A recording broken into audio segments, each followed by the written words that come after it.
बिस्मिल्लाहिर्रहमानिर्रहीम। आज का जो हमारा टूल है वो ये वाला टूल है। इस टूल का नाम है सिलेक्शन टूल। यानी सबसे इसमें 3 टूल्स हैं जो अपडेटेड वर्जन्स हैं। इनमें 3 टूल्स हैं। उससे पहले वाले यानी 2022 या 2021 जो था उसमें सिर्फ यहाँ पर 2 टूल्स थे, अब 3 टूल्स आ गए। फर्स्ट टूल का नाम है ऑब्जेक्ट सिलेक्शन टूल। यहाँ पर अपेयर हो रहा है, इससे अंदाज़ा हो रहा होगा ऑब्जेक्ट सिलेक्शन टूल क्या है। फिर सेकंड टूल का नाम है क्विक सिलेक्शन टूल और उसके बाद वाले टूल का नाम है हमारे पास थर्ड यानी टूल जो है उसका नाम है मैजिक वॉन्ड टूल। ठीक है, क्विक सिलेक्शन टूल और उसके बाद है magic wand tool. First tool हमारा है object selection tool, second tool quick selection tool और थर्ड टूल है हमारे पास मैजिक वॉन्ड टूल। अब इनके सबके वर्क क्या हैं और किस तरह से ये वर्क करते हैं ये हम चेक करते हैं। सबसे पहले तो हमें ऑब्जेक्ट सिलेक्शन टूल के लिए हमें कोई पिक्चर चाहिए। यहाँ पर हमारे कैनवस पर कोई पिक्चर होनी चाहिए। अब हम पिक्चर्स का स्टॉक कहाँ से लें? देखें, पिक्चर्स हमें बहुत बल्क क्वांटिटी में चाहिए होती हैं यहाँ पर और हाई रेजोल्यूशन की, हाई क्वालिटी की चाहिए होती हैं। तो हमारे पास कुछ ऐसी साइट्स हैं कि जहाँ से हमें फ्री और कॉपीराइट फ्री भी, ठीक है, फ्री पिक्चर्स मिल जाती हैं और जो कि कॉपीराइट फ्री होती हैं। तो हम सबसे पहले यहाँ पर एक वेबसाइट है उसको चेक कर लेते हैं। वहाँ से हमें फ्री और काफ़ी हाई रेजोल्यूशन इमेजेस मिलती हैं। उस वेबसाइट का नाम है, हम गूगल पर जाकर सर्च करते हैं अनस्प्लैश।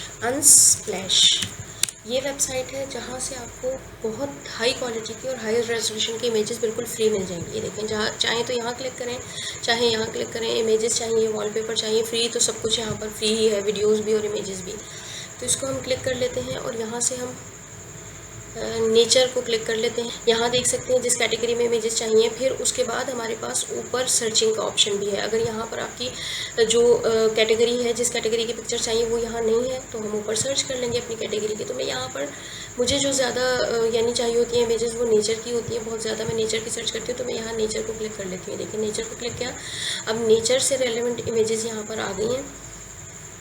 अच्छा, इस वेबसाइट की ख़ास बात यह है कि आप जिस पिक्चर को क्लिक करेंगे, जैसे मिसाल के तौर पर ये सन एक्सपोजर है, तो अगर हम इसको क्लिक करते हैं तो यहाँ पर देखिए कि सन से रेलेवेंट जितनी भी इमेजेस आती हैं, यानी इस वाले व्यू की, सन व्यू जो है, इसकी जितनी भी रेलेवेंट इमेजेस होती हैं वो यहाँ पर शो हो जाती हैं। यहाँ पर रेलेवेंट इमेजेस बहुत ज़्यादा मिलती है, रिलेटेड कंटेंट होता है। ठीक है, तो देख लेते हैं मज़ीद और पिक्चर्स। जैसे हमें अभी फ़िलहाल चाहिए ऑब्जेक्ट सिलेक्शन के लिए। ठीक है, ऑब्जेक्ट सिलेक्शन के लिए मसलन हम एक ये पिक्चर या कोई ऐसी ले लेते हैं जिसमें कोई भी ऑब्जेक्ट बहुत क्लियर हो।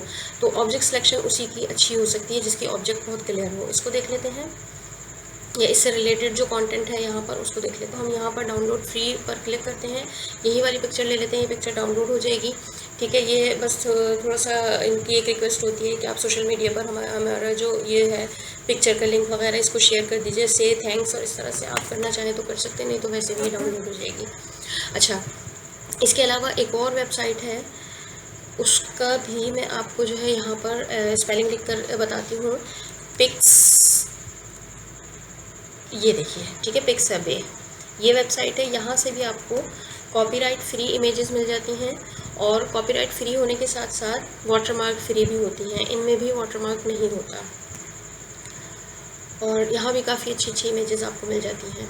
कैटेगरीज़ आप देख सकते हैं, यहाँ पर कैटेगरीज़ इस तरह से नहीं है, आपको कैटेगरी से रेलेवेंट यहाँ पर सर्चिंग करनी होगी। ऑल इमेजेस आ रहा है यहाँ पर, अगर आप यहाँ से सर्च करना चाहें तो यहाँ से कर सकते हैं, नहीं तो कैटेगरीज़ यहाँ पर भी दी हुई हैं। देखिए, यहाँ इस जगह दी हुई है कैटेगरीज़। ठीक है, तो अब हम यहाँ पर देख लेते हैं, नेचर ही देख लेते हैं।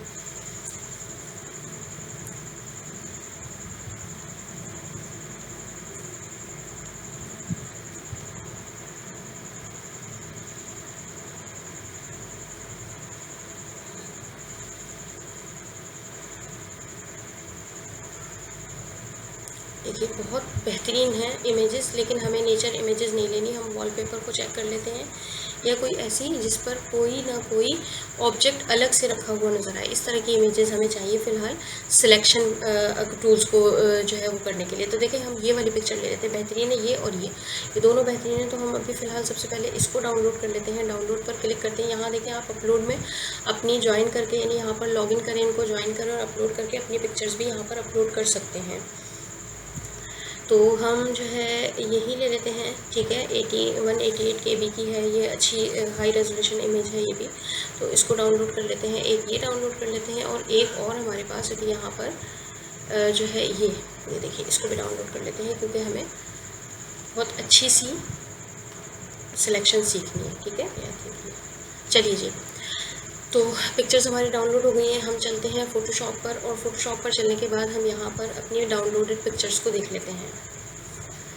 फ़ोटोशॉप में हम ओपन पर आते हैं। ओपन पर जाकर हम अपने डाउनलोड फ़ोल्डर में जाते हैं और वहाँ से हमें अपनी इमेज मिलेगी। ठीक है, डाउनलोड फ़ोल्डर में हमारी इमेजेस गई हैं। हम यहाँ से अपनी इमेजेस को देख लेते हैं। ये 2 इमेजेस हमारे पास डाउनलोड होकर आई हैं और इनको हम क्लिक कर लेते हैं, ओपन कर लेते हैं। ठीक है, अब फर्स्ट इमेज ये है। अब हमारे पास जो है टूल हमारा सिलेक्ट है, ऑब्जेक्ट सिलेक्शन टूल हमारे पास सिलेक्ट है। हम ज़रा सा पिक्चर को जूम इन करते हैं। जूम इन करने का एक टूल तो ये है हमारे पास, देखिए जूम करने का टूल ये है, जूम टूल। ठीक है, लेकिन अगर हम शॉर्ट की से जूम करें तो शॉर्ट की से हमारे पास जूम इन करने का तरीका ये है कि हम ऑल्ट के बटन को प्रेस करते हुए अपने माउस को जो है वो माउस में जो व्हील है हमारा कर्सर व्हील, उसको क्लिक करेंगे। ठीक है, अच्छा जी, तो देखिए ऑब्जेक्ट सिलेक्शन करके हमने क्लिक करके यहाँ पर जस्ट रखा है, इसने इसको हाईलाइट कर दिया। हाईलाइट करते ही हमने क्लिक किया तो ये ऑब्जेक्ट पूरे कैनवस पर से सिर्फ ये ऑब्जेक्ट सेलेक्ट हो गई। ठीक है, ऑब्जेक्ट सिलेक्शन का टूल जो है बहुत ज़बरदस्त और बहुत यानी हसास टूल एक लिहाज से आप कह सकते हैं कि ये अभी जो शामिल हुआ है इसने जो है ना सिलेक्शन को और ज़्यादा आसान बना दिया। क्योंकि जैसे कि पहले बताया था कि फ़ोटोशॉप जो है बेसिकली एडिटिंग टूल है, तो फ़ोटोशॉप जब एडिटिंग के लिए ज़्यादा इस्तेमाल होता है तो एडिटिंग के लिए इस्तेमाल होने की वजह से फ़ोटोशॉप में सिलेक्शन बहुत अहम होती है, सिलेक्शन बहुत मायने रखती है। तो अब ये सिलेक्ट हो जाए, ज़रा इसको देख लेते हैं। थोड़ा सा टाइम लेता है ये, असल में आपके सिस्टम की कॉन्फ़िगरेशन पर होता है। अगर सिस्टम में ग्राफिक कार्ड बहुत अच्छा वाला लगा हुआ हो, यानी 4 GB 6 GB तक का ग्राफिक कार्ड हो और अच्छी क्वालिटी का हो तो ये बहुत जल्दी काम होता है। अगर सिस्टम में ग्राफिक कार्ड हल्का हो थोड़ा बहुत, यानी 2 GB या 1.5 GB इस तरह से, तो थोड़ा सा प्रोसेस जो है वो स्लो हो जाता है। तो हम चलते हैं नेक्स्ट की तरफ। नेक्स्ट हमारा ऑब्जेक्ट है, इसको तो हम देख लेते हैं, इसी तरह छोड़ देते हैं और नेक्स्ट ऑब्जेक्ट की तरफ जाते हैं। नेक्स्ट ऑब्जेक्ट में हमें क्या करना है, हमने रोज़ सेलेक्ट किया था तो हम रोज़ को भी चेक कर लेते हैं। ये देखिए हमारे इस ऑब्जेक्ट की सिलेक्शन हो चुकी है। ठीक है, अब हम इस ऑब्जेक्ट को कलर करना चाहें, इसको यहाँ से रिमूव करना चाहें, जो भी करना चाहें हम वो आराम से कर सकते हैं। अब मिसाल के तौर पर हम यहाँ से इस ऑब्जेक्ट को रिमूव कर लेते हैं। ठीक है, तो बैकग्राउंड लेयर को पहले हमें अनलॉक करना पड़ेगा, अदरवाइज़ बैकग्राउंड लेयर में कोई काम नहीं होगा। और हम जस्ट डिलीट का बटन अपने लैपटॉप से प्रेस करेंगे तो देखिए डिलीट के बटन से वो ऑब्जेक्ट रिमूव हो गई और अब आपको कितने अच्छा रिजल्ट मिला है। कंट्रोल डी करते हैं ताकि ये डी सेलेक्ट हो जाए, डिसलेक्ट हो गया। अब ये देखिए पूरी की पूरी ऑब्जेक्ट जो है यहाँ से रिमूव हो चुकी है। तो ये ऑब्जेक्ट सिलेक्शन के लिए ये टूल बहुत बेहतरीन है। ठीक है, अच्छा फिर हमारे पास आता है सेकंड टूल। सेकंड टूल है हमारे पास quick selection tool. Quick selection tool जो है वो ड्रॉ करके करना पड़ता है। ऑब्जेक्ट सिलेक्शन टूल से तो हम सिर्फ ऑब्जेक्ट हाईलाइट हो जाएगी उस पर क्लिक कर देंगे, लेकिन क्विक सिलेक्शन टूल जो होता है हमारे पास उससे ड्रॉ करना पड़ता है। अब ड्रॉ किस तरह से करेंगे हम यहाँ पर चेक करते हैं। ये देखिए हमने यहाँ पर भी क्या करना है, ड्रॉ करने के लिए यानी सेकंड जो हमने क्विक सिलेक्शन टूल को यूज़ करना है। तो क्विक सिलेक्शन टूल को यूज़ करने के लिए 2 काम बहुत अहम है और हर सिलेक्शन के लिए सबसे बड़ी बात, हर सिलेक्शन के लिए ये बहुत ज़रूरी है कि आपकी जो यहाँ पर ऑब्जेक्ट है वो जूम इन हो और आपका ब्रश जो है ब्रश साइज़ वो जूम आउट हो। ये देखिए मेरा ब्रश साइज़ छोटा है, ठीक है, जूम आउट हुआ हुआ है। ब्रश साइज़ आपको ये नज़र आ रहा होगा, यानी कि कर्सर का साइज़। ठीक है, इसकी वजह से राउंड शेप में आ रहा है ना, क्योंकि हमने कोई एक सिलेक्शन टूल ली हुई है तो राउंड शेप में आ रहा है। तो इसको जूम आउट होना चाहिए और आपके ऑब्जेक्ट को या आपके कैनवस पर जो भी चीज़ है जिसकी आपकी सिलेक्शन करनी है उसको जूम इन होना चाहिए। ठीक है, तो अब हम इसको जूम आउट करके बल्कि और जूम आउट कर लेते हैं। और जूम आउट करने का शॉर्ट की टूल तो ये है, लेकिन शॉर्ट की से अगर आप जूम आउट करते हैं तो आपके लैपटॉप के अंदर, यहाँ पर मैं अभी इसको जो है स्क्रीनशॉट भी लगा देती हूँ, आपके लैपटॉप के अंदर P का बटन है, यानी QWERTYUIOP, P के बराबर वाला जो ब्रैकेट है जिसको कैपिटल ब्रैकेट भी कहते हैं, उस ब्रैकेट के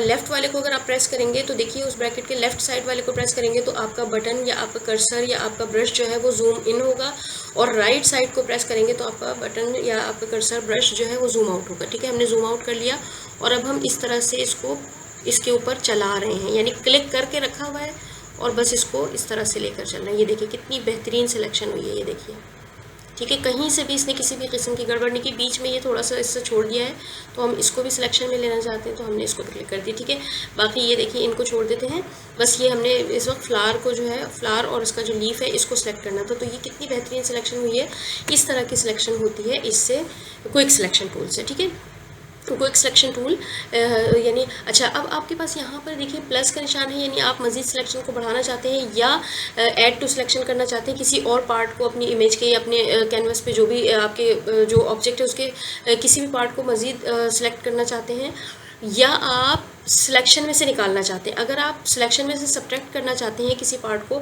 तो देखें इसको क्लिक करें और मिसाल के तौर पर हम यहाँ पर करते हैं तो ये सब्ट्रैक्ट होता जा रहा है, सिलेक्शन में से इतना हिस्सा निकलता जा रहा है जितने हिस्से पर हम अपने कर्सर को चला रहे हैं। देखिए, ठीक है, माइनस भी बना हुआ है, माइनस से भी आपको अंदाज़ा होगा, और प्लस करते हैं तो ये सिलेक्शन में पार्ट ऐड होता जाता है। ठीक है, ये देखिए सिलेक्शन में ये ऐड हो गया जितना हम प्लस करते हैं। अब देखें मैं थोड़ा सा कर्सर को ऊपर लेकर जा रही हूँ, तो ये पूरा पार्ट जितना हिस्सा हम ऐड करते जाएंगे ये हमारी सिलेक्शन में ऐड होता जाएगा। ठीक है, ये देखिए जितना हमने ऐड करना है हम ऐड करते जाएंगे, तो इस तरीके से ये जो है पूरा ऐड होता जाएगा, ये पूरा कैनवस ही ऐड हो गया, सिर्फ इतना हिस्सा बाकी रह गया। तो सिलेक्शन की क्विक सिलेक्शन के लिए ये बहुत बेहतरीन टूल है और इससे हम बहुत अच्छा काम कर सकते हैं। अगर अपने किसी भी यानी हमने यहाँ पर क्या करना है, मिसाल के तौर पर हम यहाँ इसका बैकग्राउंड चेंज करना चाहते हैं या कलर को जो है ज़रा सा कलर बेहतर करना चाहते हैं, तो हम यहाँ पर आ जाते हैं मास्क पर, और इस जगह पर आकर ये वाला जो देखिए मेरे कर्सर को फॉलो कीजिए, राइट हैंड की साइड पर अगर आप नीचे देखेंगे बिल्कुल नीचे लेयर पैनल में, तो यहाँ पर फर्स्ट जो ऑप्शन है वो डिलीट का है, यानी किसी भी लेयर को डिलीट करना होता है तो ये उसका है। सेकंड जो ऑप्शन है हमारे पास वो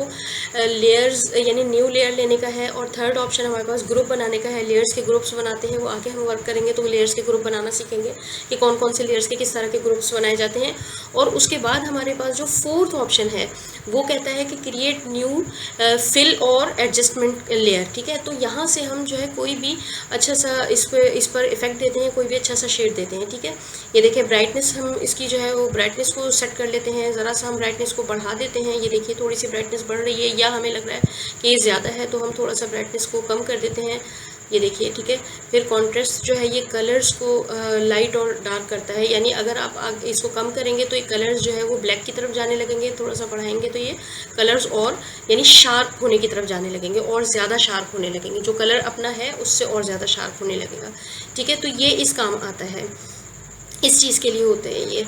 तो ये हमने कर लिया। अब देखें हमारे पास जो लेयर है वो पहले इस तरह का था, यानी हमारी जो पिक्चर है पूरी वो पहले इस तरह की थी और अब इस तरह की हो गई। हमने थोड़ी सी एडजस्टमेंट की है तो ये फ़र्क पड़ा है। ठीक है, और बाकी बैकग्राउंड को अगर आप गौर से देखें तो बाकी बैकग्राउंड पे ज़रा सा भी फ़र्क नहीं पड़ा। आप अब इसको नहीं देखें बल्कि बैकग्राउंड को चेक कीजिए, तो बैकग्राउंड को ज़रा सा भी फ़र्क नहीं पड़ा, वो एज इट इज़ है। सिर्फ और सिर्फ हमने जो लेयर सेलेक्ट कर रखी थी उस लेयर को, यानी जितनी जो ऑब्जेक्ट या जो चीज़ सेलेक्ट कर रखी थी, सिर्फ सिलेक्शन वाले एरिया में हमारे जो है कलर्स का जो भी हमें कलर बैलेंस वगैरह किया है, ब्राइटनेस को कम ज़्यादा किया है, वो सारा जो असर हुआ है वो सिर्फ सिलेक्शन एरिया पर हुआ है, यानी सिलेक्टेड एरिया पर हुआ है। ठीक है, बाकी जो बैकग्राउंड है उस पर कुछ भी नहीं हुआ, ये देखिए। ठीक है, तो सिलेक्शन का ये फ़ायदा होता है कि सिलेक्शन करके हम किसी भी चीज़ को किसी भी तरह से अपने हिसाब से एडजस्ट कर सकते हैं, किसी भी लेयर को। ठीक है, सिलेक्शन का ये फ़ायदा होता है। अच्छा जी, चलते हैं अब हम नेक्स्ट टूल की तरफ। नेक्स्ट टूल हमारा इसी में यानी थर्ड टूल है मैजिक वॉन्ड टूल। अब मैजिक वॉन्ड टूल किस तरह का वर्क करता है? मैजिक वॉन्ड टूल के लिए हम जाते हैं अपने जो है लैपटॉप के अंदर पिक्चर्स गैलरी में। इमेजेस मैंने स्टॉक जो है वो कलेक्ट कर रखा है इमेजेस का। आप भी एडिटिंग करना चाहते हैं और बहुत अच्छी हाई लेवल की एडिटिंग वगैरह करना चाहते हैं, सीखना चाहते हैं, तो स्टॉक कलेक्ट करें इमेजेस का, जितनी भी यानी रिसर्च करें और जो भी इमेजेस आपको अच्छी लगें उनको अपने पास सेव करते रहें, क्योंकि ये इमेजेस जो है वो कभी ना कभी काम आती रहती हैं, अक्सर बल्कि काम आती है बहुत ज़्यादा। कोई ना कोई इमेज आपके पास से ही निकल आती है। बाज़ मरतबा ऐसा होता है क्योंकि ऐसी इमेज हमें चाहिए होती है जो हमारी मतलब की मेयार की नहीं होती, तो स्टॉक में से वो निकल आती है, जबकि ऑनलाइन हमें लाइव ढूंढने में इतनी आमतौर पर मिल नहीं रही होती। मेरे साथ अक्सर ऐसा होता है। तो देखिए मैं एक बहुत ऐसी पिक्चर लेना चाह रही हूँ जिसके बैकग्राउंड में काफ़ी सारे कलर्स हो। ये है तो सही, लेकिन एक ही कलर को कई बार रिपीट करना, ये वाली पिक्चर हमें चाहिए, क्योंकि इस जो टूल को हम ये देखिए, ठीक है। अब यहाँ पर इस पिक्चर पर हम अपने अप्लाई करते हैं magic wand tool. Magic wand tool किस तरह का जो है वो वर्क करता है हम ये चेक कर लेते हैं। मैजिक वॉन्ड टूल को क्लिक करते हैं, मैजिक वॉन्ड टूल ले लिया। अब अगर मैं येलो पर क्लिक करती हूँ, मैजिक वॉन्ड टूल पूरे कैनवस में से येलो को देखेगा। ठीक है, येलो को देखकर हाईलाइट कर देगा। ये देखिए मैंने येलो पर क्लिक किया। अच्छा, इसमें एक है इशू, मैं बताती हूँ आपको। सबसे पहले तो ये है कि हमें इस मतलब टूल की कुछ सेटिंग्स करनी पड़ती है कुछ ऑप्शंस से। देखें, सबसे पहले हमने इसकी टॉलरेंस को बढ़ाना है। टॉलरेंस को हम बढ़ाकर 50 कर देते हैं, ठीक है, हमने 50 कर दिया। और टॉलरेंस को बढ़ाकर 50 करने के बाद अब हम क्लिक करते हैं येलो कलर पर।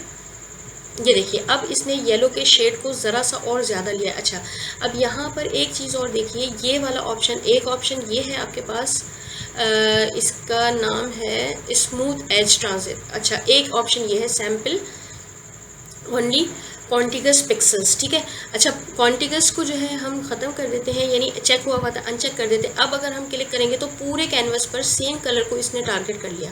अब ये देखें, हमने ज़रा लाइट कलर पर रखा था तो पूरे कैनवस पर येलो में से जो लाइटन कलर है उसको इसने टारगेट किया है। ये देखिए, ठीक है, डार्क कलर को छोड़ दिया, लाइट कलर को टारगेट किया है। जहाँ जहाँ इसको येलो का लाइट शेड नज़र आया, हमें यहाँ नज़र नहीं आ रहा, लेकिन ये टूल है, इसको नज़र आ रहा है कि ये जो ऑरेंज कलर है इस पर भी येलो का लाइट शेड है। इवन ये कि यहाँ पर भी इसको येलो का लाइट शेड बहुत कम क्वांटिटी में नज़र आया है, जिसको इसने सेलेक्ट कर रखा है, बट नज़र आया है, ठीक है।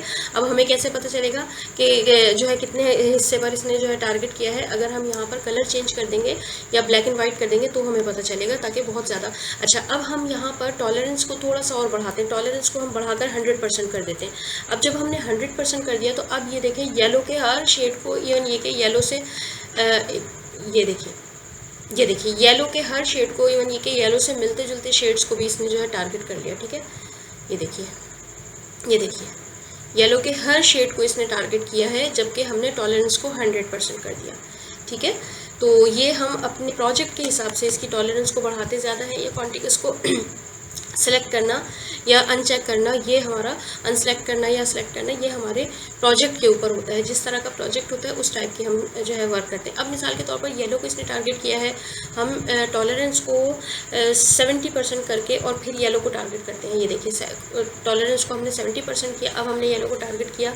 अब हम इस जगह पर आते हैं, मास्किंग करते हैं इसकी ज़रा सी मास्क को, बल्कि हम यहाँ पर एक काम करते हैं, ब्लैक एंड वाइट को कर देते हैं, ठीक है। ब्लैक एंड वाइट कलर करते हैं यहाँ, ताकि हमें अंदाज़ा हो कि किस किस कलर को इसने कितना हद तक जो है वो किया है। ये देखिए, ठीक है, ब्लैक एंड वाइट हो गया। तो ये देखिए, जहाँ जहाँ येलो को इसने टारगेट किया था, येलो के शेड जिसको मिल रहे थे, यानी डार्क शेड पर हमने क्लिक किया था, तो वहाँ वहाँ इसने इसको ब्लैक कर दिया, ठीक है। इससे आपको अंदाज़ा होगा कि टारगेटेड एरिया कौन कौन सा था जो आपने इस जो यानी टूल से सिलेक्ट किया था, ठीक है। तो अब चलते हैं वापस हम अपने नेक्स्ट टूल की तरफ। यहाँ तक उम्मीद करती हूँ आपको टूल समझ में आ गए होंगे। फर्स्ट है ऑब्जेक्ट सिलेक्शन टूल। आपने ऑब्जेक्ट सिलेक्शन का भी देख लिया, कितनी बेहतरीन तरीके से इसने ऑब्जेक्ट को सिलेक्ट किया था हाईलाइट करके। फिर क्विक सिलेक्शन टूल, जिसको हम जो है यानी अपने मैनुअली जो है माउस को चलाते हुए टारगेट यानी सिलेक्शन करते हैं। और थर्ड है हमारे पास magic wand tool. Magic wand tool से हम जो है यानी कलर्स को टारगेट करते हैं, और इसका भी हमारे प्रोजेक्ट के हिसाब से होता है कि कितनी टॉलरेंस रखनी है और कॉन्टिगस को हमने ऑन रखना है या ऑफ रखना है। इसकी प्रैक्टिस कीजिए, क्योंकि जितना ज़्यादा आपका हाथ सेट होगा बेहतरीन सिलेक्शन के ऊपर, जितनी अच्छी और बेहतरीन आपकी सिलेक्शन होगी, उतना बेहतरीन आप इसमें एडिटिंग कर सकते हैं।